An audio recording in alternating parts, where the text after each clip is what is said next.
تاب کے در لگے تیرگی می روی،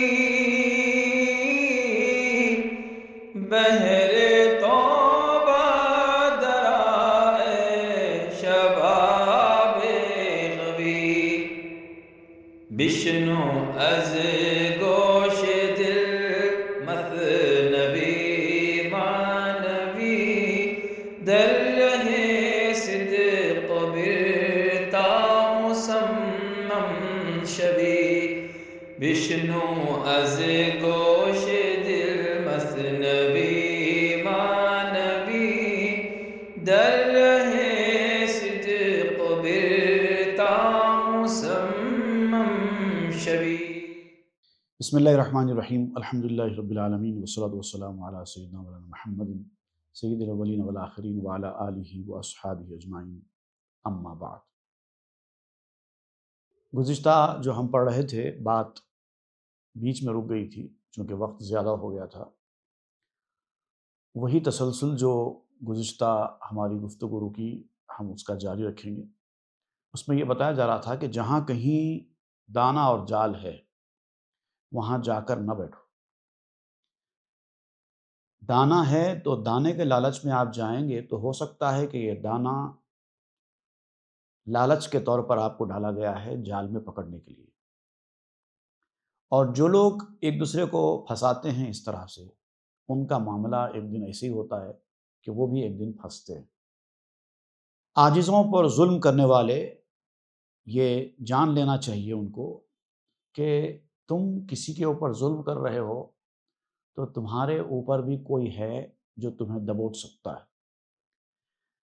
مظلوم پر ظلم کرنے والا ظالم یہ کہہ کر نہیں بچ سکتا کہ آج میری طاقت زیادہ ہے، میرے ہاتھ میں کنٹرول ہے، میں کسی پر بھی کچھ بھی ظلم و ستم اٹھا سکتا ہوں۔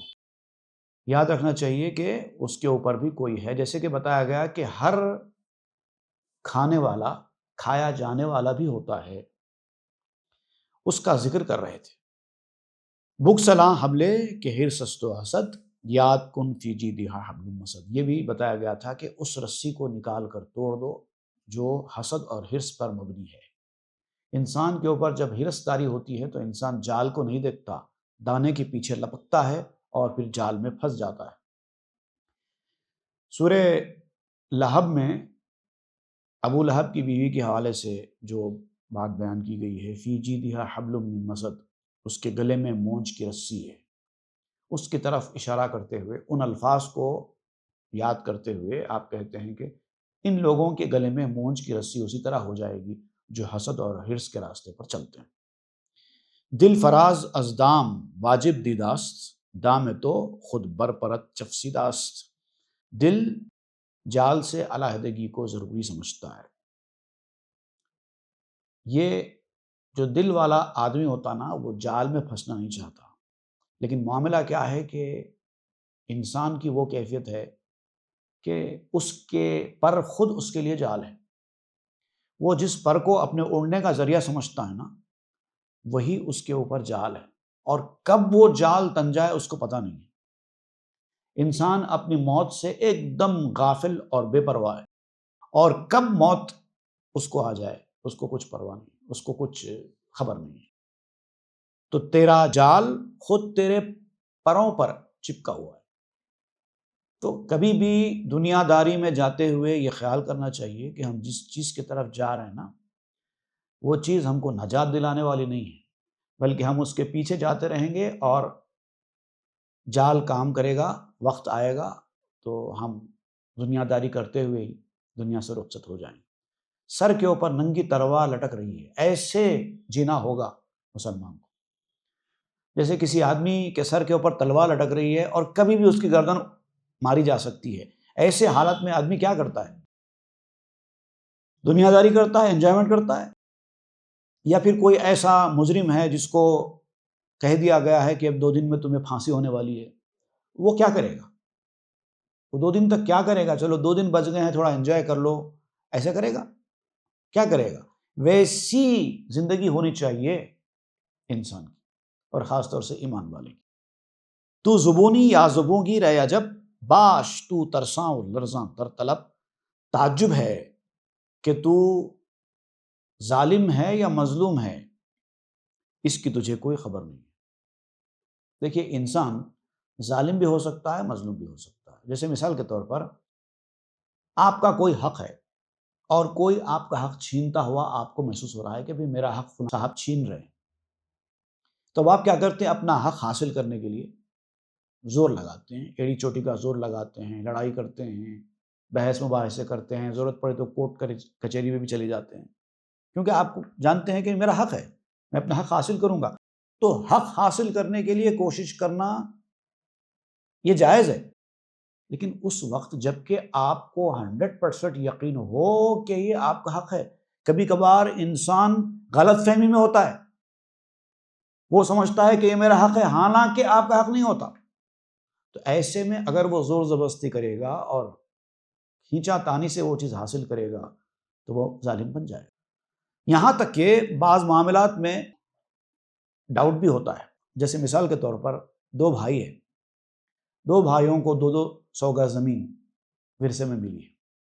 اب ایک زمین 190 گز پہ اینڈ ہو رہی ہے اور ایک زمین 210 گز تک جا رہی ہے۔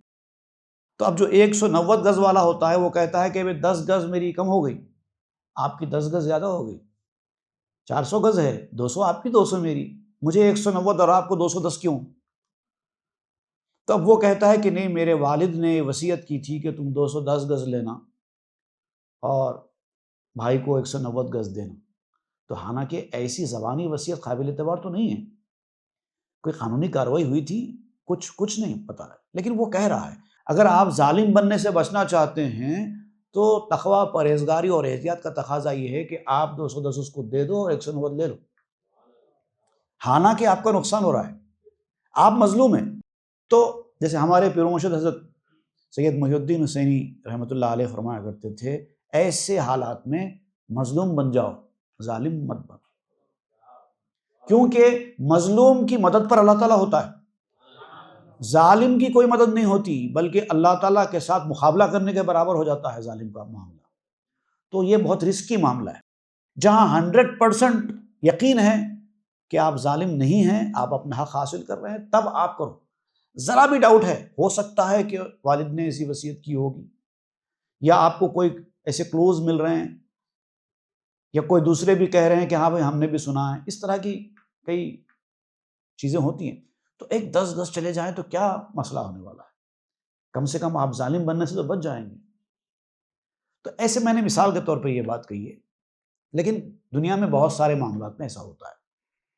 تو جہاں آپ کو ذرا برابر بھی شک ہے کہ آپ ظالم بن سکتے ہیں تو بہتر یہ ہے کہ مظلوم بن جاؤ، تھوڑا نقصان کر لو۔ یہ نقصان عارضی طور پر نقصان ہوتا ہے، لیکن آگے چل کر آپ کے فائدے کا سامان ثابت ہوگا۔ تو اب آپ کہتے ہیں کہ یہاں پر معاملات میں کبھی ہم ظالم بن جاتے ہیں، کبھی ہم مظلوم بن جاتے ہیں اور ہم کو خبر نہیں ہوتی، کبھی بے خیالی میں، کبھی لا علمی میں، کبھی نادانی میں آدمی ظالم بن جاتا ہے۔ تو آپ کہتے ہیں کہ باش تو ترساں و لرزاں در طلب، اس طلب کے معاملے میں، اس حاصل کرنے کے معاملے میں تم کو ہمیشہ ترساں اور لرزاں رہنا چاہیے۔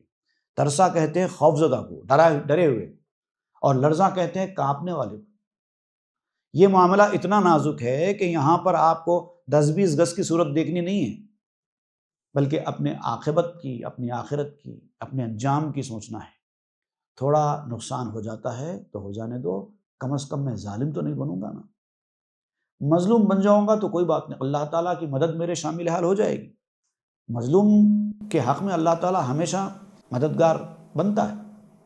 ایک فارسی کا شعر ہے کہ بترس از آہ مظلوماں کہ ہنگامے دعا کر دن، مظلوموں کی آہ سے بچو، ڈرتے رہو کہ ہنگامے دعا کر دیں، اور جب وہ دعا کرتے ہیں شدت کے ساتھ۔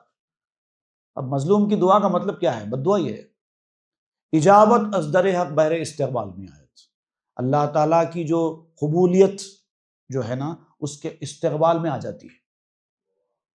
تو مظلوم کی آہ بڑی خطرناک چیز ہوتی ہے۔ تو آپ اگر مظلوم بن جائیں گے تو آپ کی آہ اس کے حق میں خطرناک ہوگی، لیکن آپ کو تو بچائے گی۔ آپ ظالم بنیں گے تو پھر ظالم کی کوئی مدد نہیں ہوتی۔ ظالم کا تو ٹکراؤ ہو جاتا ہے اللہ تعالیٰ کے ساتھ۔ اللہ نے فرمایا ہے ظالم کا میرے ساتھ ٹکراؤ ہوتا ہے۔ کیا ہمت ہے اللہ سے ٹکراؤ کرنے کی؟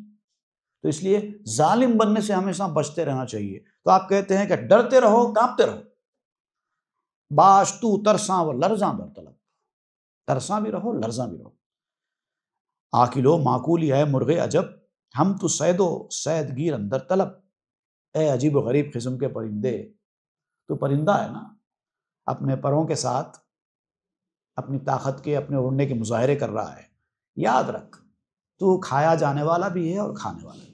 ہم تو صید و صید گیر اندر طلب، اور طلب کے معاملے میں تو شکار بھی ہے اور شکاری بھی ہے۔ ایک وقت شکاری بنے گا، ایک وقت شکار ہو جائے گا۔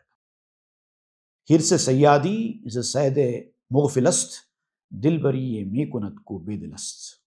یہ شکاری پن کی جو حرص ہے نا، شکار کرنا چاہتے ہیں، زیادہ سے زیادہ شکار کرنا چاہتے ہیں، یہ جو طلب ہے، یہ حرص ہے، یہ ایک قسم کا جنون ہے۔ شکار کرنے کا جنون، کامیابی حاصل کرنے کا جنون، جائیداد بڑھانے کا جنون، پیسہ کمانے کا جنون، عزت کمانے کا جنون، یہ وہ جنون ہے جو شکار کرنے والے کو شکاری بن جانے کی حقیقت سے غافل کر دیتا ہے۔ جو دنیا کے پیچھے بھاگ رہے ہیں، آپ جا کے دیکھیے، وہ زندگی میں کبھی موت کے بارے میں سوچتے تک نہیں۔ ان کا جو جنون ہے دنیا داری کا، وہ ان کو موت کی جانب راغب کرتا ہی نہیں، غافل، سیدھا غافل ہو جاتا۔ مرنے کی بات بھی نہیں کرنا ان کے سامنے، وہ سننا بھی نہیں چاہتے۔ دل بریے می کنت کو بے دلست، وہ دل بری کر رہا ہے، لوگوں کے دل جیتنے کی کوشش کر رہا ہے نا، اصل میں وہ خود بے دل ہے، اس کے پاس ہی دل نہیں ہے۔ وہ لوگوں کا دل کیا حاصل کرے گا، خود کے پاس ہی دل نہیں ہے۔ دل لینے کے لیے دل دینا پڑتا ہے نا، آپ کے پاس ہی دل نہیں ہے تو آپ دل لیں گے کیا؟ بین ایدی خلفہم صدن مباش، کہ نبینی خصم را وہاں خصم فاش۔ جو قرآن مجید میں کہا گیا ہے بین ایدیہم صدم ومن خلفہم صدم فغشیناہم فہم لا یبصرون، اس کی طرف اشارہ کرتے ہوئے آپ کہتے ہیں وہ حالت ہو جاتی ہے، ان کے آگے بھی ایک دیوار ہے، پیچھے بھی ایک دیوار ہے، ان کو کچھ دکھائی نہیں دیتا، دیکھتے ہی نہیں۔ بھائی ایک ایسا آدمی جو کھڑا ہے، اس کے آگے بھی دیوار ہے، پیچھے کی دیوار ہے، اب کیا دکھائی دے گا اسے؟ نہ آگے کا کچھ دکھائی دے گا، نہ پیچھے کا کچھ دکھائی دے گا۔ تو وہ دشمن کو کہاں سے دیکھ سکتا ہے، وہ اپنے شکار کو کہاں دیکھ سکتا ہے؟ اور حالانکہ دشمن ظاہر ہے، سب کو پتا ہے، دنیا میں زندہ رہنے والا، جینے والا ایک آدمی بھی ایسا نہیں ہے جو سمجھدار ہے اور اس کو یہ نہیں پتا ہے کہ سب کو مرنا ہے۔ بتائیے، موت سے انکار کرنے والا کوئی ایک آدمی بھی دنیا میں موجود ہے؟ میں نہیں مانتا موت کو، ایسا کوئی کہنے والا ہے؟ میں نہیں مانتا خدا کو کہنے والا ہے؟ میں نہیں مانتا رسول کو کہنے والا ہے؟ میں نہیں مانتا آخرت کو کہنے والا ہے؟ میں نہیں مانتا جنت دوزخ کو کہنے والا ہے؟ لیکن میں نہیں مانتا موت کو کہنے والا کوئی بھی نہیں ہے۔ کوئی دیوانہ یا کوئی بالکل نادان بچہ ہے تو الگ بات ہے، کوئی سمجھدار آدمی موت کا انکار تو نہیں کرتا۔ تو اس کا مطلب اس کا دشمن ظاہر ہے، ظاہر ہونے کے بعد بھی غافل، پتہ نہیں تھا، غفلت میں تھے، پھر بھی بات سمجھ میں آتی ہے۔ یہاں تو وہ ہے ہی نہیں معاملہ، سب کو پتہ ہے، پھر بھی غافل ہے۔ تو کمز مرغے مباش اندر نشید، بین ایدی خلف اسفر بدید۔ اب آپ کہتے ہیں کہ شکاری کی سیٹی سننے میں پرندے سے کم تو نہ بنو۔ پرندہ بھی جب شکار کرتا ہے نا تو پہلے آس پاس دیکھ کے اپنے شکاری کی سیٹی کو سنتا رہتا ہے کہ کہیں کوئی شکاری نہ آ رہا ہو مجھے پکڑنے کے لیے، میں شکار کرنے کے لیے بیٹھا ہوں، لیکن اگر کوئی مجھے شکار کر لے تو اس کو ڈھونڈتا رہتا ہے، ادھر ادھر دیکھتا رہتا ہے۔ بینا ایدی خلف اسفر بدید، چھوٹی چڑیا بھی جب شکار کرتی ہے تو آپ دیکھیے اپنی گردن کو ایسے ایسے کر کے ادھر ادھر پہلے دیکھتی ہے، اور جب اس کو لگتا ہے کہ ہاں یہاں پر اب میں سیف ہوں تو بیٹھ کے کھاتی ہے۔ بلی کو بھی آپ دیکھیے، کچھ بھی کھاتی ہے لے کے آگے تو ایسے ایسے دیکھتی ہے، پہلے کوئی خطرہ تو نہیں ہے، اس کے بعد کھاتی ہے۔ تو کم سے کم آپ انسان ہیں، جانوروں سے کم تو مت بنو۔ ان لوگوں کو بھی اللہ نے اتنی عقل دے رکھی ہے اور آپ غافل ہیں اپنے شکار سے۔ کم ز اسفورے نئی بنگر کے بین ایدی خلف چوں بیند آیا. تم چڑیا سے کم تو نہیں ہو عقل میں، وہ تو بے عقل ہے، مگر بے عقل ہونے کے باوجود بھی اتنی سمجھ رکھتی ہے کہ اپنے دشمن کو پہچانے. اور تم ہے کہ چڑیا سے بھی کم ہے، آگے پیچھے کھلا سب دیکھتی ہے وہ، تم کیوں نہیں دیکھتے؟ چوں بے نزد دانا آیت پیش و پس چند گردانت سرو رو آنفس. جب وہ دانے کے پاس آتی ہے تو آگے پیچھے اوپر نیچے سب دیکھتی ہے. اور دیکھو سر اور اپنی گردن کو، اپنے چہرے کو وہ کس طرح سے گھماتی ہے کھانے سے پہلے یا کسی کو پکڑنے سے پہلے. کبھی دیکھو چڑیا کو بیٹھ کر، جب کوئی شکار اس کے ہاتھ لگتا ہے اور جب وہ کھانے کے لیے بیٹھتی ہے تو دیکھو اپنی گردن کو کیسے گھماتی ہے، ادھر دیکھتی ہے ادھر دیکھتی ہے، پہلے پورا سیٹسفائی ہو جاتی ہے کہ مجھے شکار کرنے والا تو کوئی نہیں ہے، اس کے بعد اطمینان سے بیٹھ کر کھاتی ہے. کہ عجب پیشو پسم سیاد ہست تا کشم از بیم اوزی لقمہ دست. کہ کہیں میرے آگے پیچھے کوئی شکاری تو نہیں ہے، اور اگر شکاری ہے اس کو پتہ چل گیا تو اب وہ لقمے کی طرف نہیں جاتی، سیدھا اڑ جاتی ہے چھوڑ کر لقمہ، کیونکہ وہ جانتی ہے یہ لقمہ میرے ایک وقت کا کھانا ہے، لیکن یہ جو شکاری ہے میری جان کا دشمن ہے. تو اپنی جان بچانے کے لیے ایک وقت کا کھانا چھوڑ دینا، یہ چڑیا جیسی بے عقل مخلوق کو بھی معلوم ہے. اب تو انسان ہے، ایک وقت کے کھانے کے لیے کوئی اپنی جان نہیں دیتا. اور آپ ہیں کہ ابد الآباد زندگی کے لیے دنیا کی بیکار نعمتوں کو قربان کرنے تیار نہیں. تو بے بی پس قصہ فجار را پیش بن کر مر گئے یارو جار رہا. بدکار قسم کے لوگ دنیا میں بہت گزرے نا، ان کے ساتھ کیا ہوا، انہوں نے ایسے ہی کیا تھا تو ان کا انجام کیا ہوا. ذرا دیکھو آپ کے بھی آگے پیچھے پڑوس میں، دوستوں میں، رشتہ داروں میں لوگوں کی موتیں ہوئی ہوں گی، اس میں کتنے نیک تھے کتنے برے تھے سب آپ کو پتہ ہے نا. ان کو بھی تو دیکھو، دنیا میں کوئی نیک آدمی بھی بچا ہے، کوئی برا آدمی بھی بچا ہے. کہ ہلاکت داد شام بے حالت او قرین تست در ہر حالت. ان کو نیچرل ڈیتھ جس کو ہم کہتے ہیں اس نے ہلاک کیا، بغیر کسی آلے کے، بغیر کسی ہتھیار کے. ایک آدمی دوسرے آدمی کو جب قتل کرتا ہے تو ایک آلے کی ضرورت پڑتی ہے، کوئی چاقو یا کوئی بندوق یا کوئی زہر، کوئی بھی ایسی چیز اس کو چاہیے ہوتی ہے اس کو مارنے کے لیے. لیکن کیا سب ایسے ہی مرے ہیں دنیا میں؟ اکثریت تو جو ہے نیچرل ڈیتھ سے مرتی ہے. تو نیچرل ڈیتھ نے اس کو کس چیز سے مارا؟ کسی چیز سے نہیں.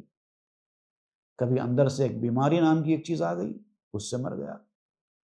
کبھی کچھ نہیں ہوا تو ایک ہارٹ فیل نام کی چیز آ گئی، اس سے مر گیا. اور کبھی تو کچھ بھی نہیں نکلتا، چلتے چلتے صحت مند آدمی مر جاتا ہے اور ڈاکٹرز تو نام دے دیتے ہیں ہارٹ فیل ہو گیا. ارے بھائی مر جائیں گے تو ہارٹ فیل نہیں ہوگا تو کیا ہوگا؟ مرنے کے بعد ہارٹ تھوڑی کام کرے گا، ہارٹ تو فیل ہی ہونا ہے. تو مطلب ہارٹ فیل ہو گیا کا مطلب یہ کہ جو نیچرل ڈیتھ کا جو کاز ہے وہ پتہ نہیں چلا. اس کو کہتے ہیں بے آلت، ہلاکت بے آلت. کہ ہلاکت دادشاہ بے آلت، بغیر کسی آلے کے اس کو ہلاک کیا گیا. او قرین تست در ہر حالت، وہ ہر حالت میں تیرے ساتھ ہے جو تجھے ایسا کرنے والا ہے. وہ تجھ سے دور نہیں گیا ہے، وہ تیرے سے بہت قریب ہے. وہ صرف اشارہ کرے گا اور تجھے موت آ جائے گی. حق شکنجا کر دو گرز و دست نیست پس بداں بے دست حق داور کنیست. اللہ تعالیٰ نے تم کو شکنجے میں کس دیا ہے، اور ایسے شکنجے میں کسا ہے کہ وہ شکنجا دکھائی نہیں دیتا اور کسنے والے کا بھی ہاتھ نہیں ہے، وہ بے ہاتھ کے لیکن کس دیا ہے. اور یاد رکھو کہ اللہ تعالیٰ جب بغیر ہاتھ کے، ظاہری ہاتھ تو اللہ تعالیٰ کو نہیں ہے نا، جسم تھوڑا ہی اللہ تعالیٰ کو کہ ہاتھ ہوگا یا آنکھ ہوگا. وہ دیکھتا بھی ہے، سنتا بھی ہے، پکڑتا بھی ہے، سب کرتا ہے، لیکن اس کو ہاتھ ہے نا آنکھ. وہ کیسا ہے وہ اس کو بہتر معلوم ہے. تو سمجھ لو کہ اللہ تعالیٰ بغیر ہاتھ کے سزا بھی دے سکتا ہے.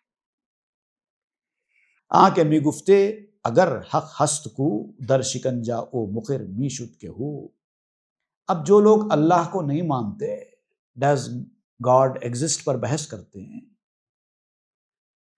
کہ اللہ کہاں ہے، بتاؤ تو میں مانوں، میری عقل میں آئے تو میں مانوں، یہ کہتے نا در شکنجا او مقر می شد کے ہو۔